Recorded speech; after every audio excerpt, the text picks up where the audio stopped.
নমস্কার বন্ধুরা, তোমরা সবাই কেমন আছো? আশা করি সবাই ভালোই আছো। তো আজকে আমি তোমাদের নিয়ে এসেছি আমার বাগানে। আমি আমার এই বাগানের টাটকা সবজি দিয়ে এই রেসিপি করে তোমাদের সাথে শেয়ার করব।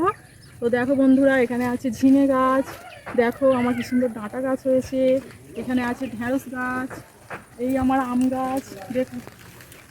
তো দেখো এখানে সব রকমই আমার চাষ হয় বাগানে। এই নোটে গাছটি আজকে আমি তুলে তোমাদের সাথে একটা রেসিপি শেয়ার করব। তো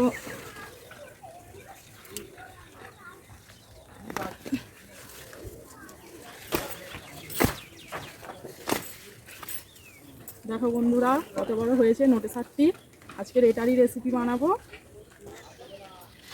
দেখো আমার বাগানটি ঘুরিয়ে ঘুরিয়ে দেখাও বাগানটা, ক্যামেরাটা।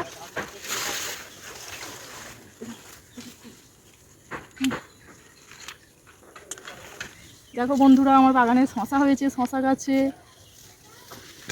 এই দেখো পুঁই শাক, মোটা মোটা পুঁই শাক, পুঁই শাকের রেসিপিও একদিন বন্ধুরা এসো এই সাইডটাও একটু ঘুরিয়ে দেখাই।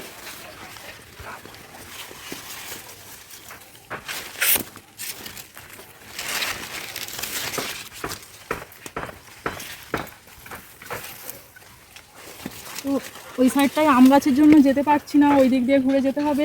তো ওদিকে দেখো আরও আমার ওইদিকে চিচিঙে গাছ আছে, নারকেল গাছ আছে। তো এই আমার বাগান, আরও সব রকমের সবজি চাষ হয়, সেই সব সবজি দিয়েই তোমাদের সাথে রেসিপি শেয়ার করব।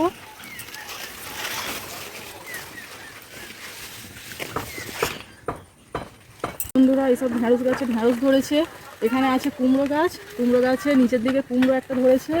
তো ওই কুমড়ো পুঁই শাকের রেসিপি করে একদিন দেখাবো তোমাদের।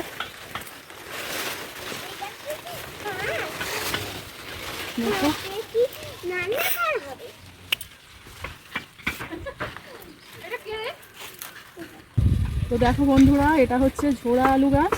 এই ঝোড়া আলু খুব বড় বড় হয়, যখন এই ঝোড়া আলু উঠবে তখনও এর রেসিপি করে তোমাদের সাথে আমি শেয়ার করব।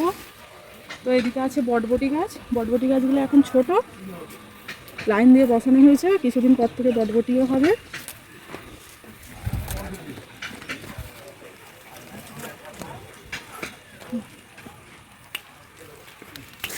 তো দেখো বন্ধুরা এটা হচ্ছে থাই ঘাস বলে এটাকে, বা লেমন ঘাসও বলে। এই ঘাস দিয়ে ভালো চা হয়, একদিন চায়ের রেসিপি করে দেখাবো। তো এটাও আমরা বাগানে বসিয়েছি। তো বন্ধুরা দেখো আমি বাগান থেকে কি কি সবজি তুলে নিয়ে এসেছি। তো এখানে আছে ঝিঙে, এই দেখো কত বড় বড় ঝিঙে হয়েছে। এই দেখো শসা, চিচিঙে, ঢেঁড়স, বরবটি তো দেখালাম ছোট ছোট গাছ, তো একটা গাছে এই দুটো হয়েছিল। আর এই হচ্ছে সেই শাক যেটা রেসিপি করে তোমাদের সাথে শেয়ার করব।